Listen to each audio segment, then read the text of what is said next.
Thanks for joining me in my market report. My name is Mike, and this market report is about mortgage rates. We kind of go into what's impacting them on a daily basis, if they're trending upwards or downwards, sideways. We don't get so much into rate quotes primarily because, there's just too much variables that go into rate quotes.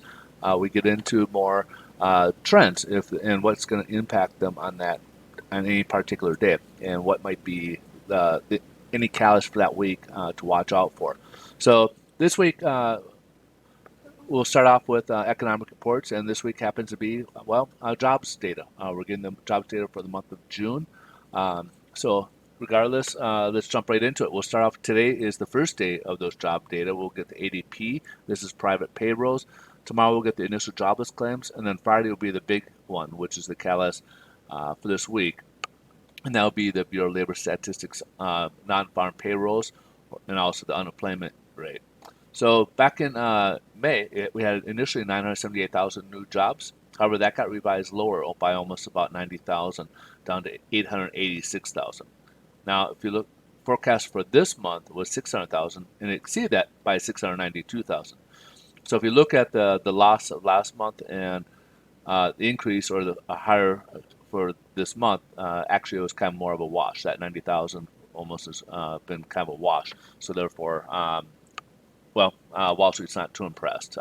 Really not doing a whole lot. But this doesn't really give us much of a gauge. It doesn't get a lot of respect primarily because it doesn't always correlate to what the Bureau of Labor Statistics provides, and that's going to be really what we're looking for by the government.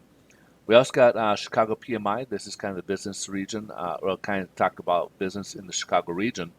Anything above 50 is expansion. So as you can see, the previous month, back in May, we had the highest reading since 1983 at 75.2. Forecast account for 70, a slight dip, and it dropped much more significantly down to 66.1. This is a little bit more realistic here. Last but not least, we got the pending home sales for the month of May. This is brought by National Associations of Realtors, or NAR.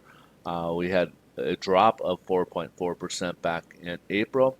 Forecast for May was supposed to continue that drop by 0.8%. However, it went the opposite direction and jumped up 8%, which is obviously good news for the housing market.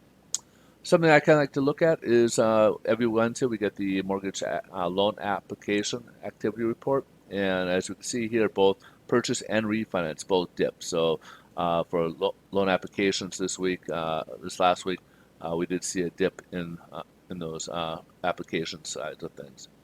Let's jump over to the headline news. Stocks are a little mixed. Nasdaq is the lone index in the red, and funny thing is, as you'll see ahead, yields are actually down, and typically we've been seeing that improving, but we're also seeing we're at the end of the month today, and we're getting obviously the hedge fund guys or the portfolio managers are rebalancing their positions. They're looking ahead to see where things are currently at and projecting, and probably repositioning their portfolios accordingly. So we could, as I indicated earlier in the week, that we could see some choppiness due to this nature in the stock market, and today's really no different. So in the next week or so, we'll be seeing numbers for Q2. We'll get Q2 data, and then of course we'll get the earnings reports coming out as well for a lot of corporations. So let's jump ahead, see how this is playing its part in the mortgage-backed securities and what's going on with mortgage rates. Yesterday we pushed up, and just the 25-day moving average just above it. Today we're pushing up to the 100-day and even the 50-day moving average. So we pulled back after hitting the 50-day moving average. We're up about 5 basis points.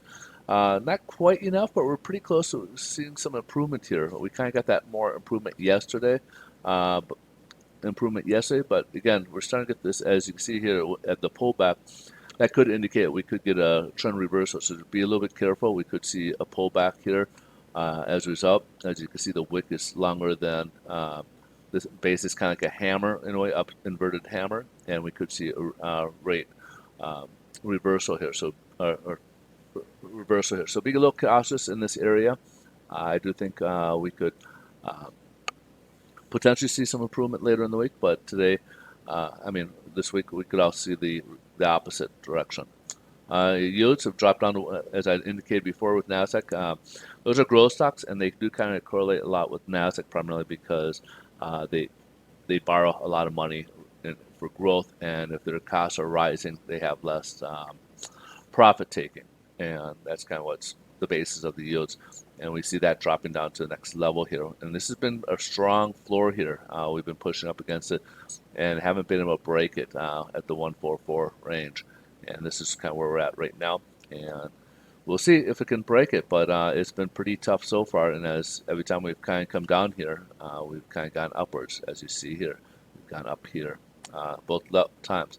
And as I indicated earlier, with the mortgage-backed securities, we do have some signs that we could have a trend reversal. So be a little cautious here. If you got things out there, you might want to look to lock in. And if you guys got any questions or want any rate quotes, a little bit about myself is I am a loan officer. I do work with the National Lender, so my name is Mike, and I'd be more than happy to help you guys out with those. Please feel free to reach out if you guys got questions about refinances or purchases or need pre-approvals. If you guys got questions about mortgage rates or programs, I'm here to assist as best I can, and feel free to reach out. I love to be able to talk with you guys, and again, I have heard from a few of you in the past, and always enjoy the conversations. You guys have a great rest of your day. Thanks so much for watching. I look forward to see you guys in tomorrow's video. Bye-bye.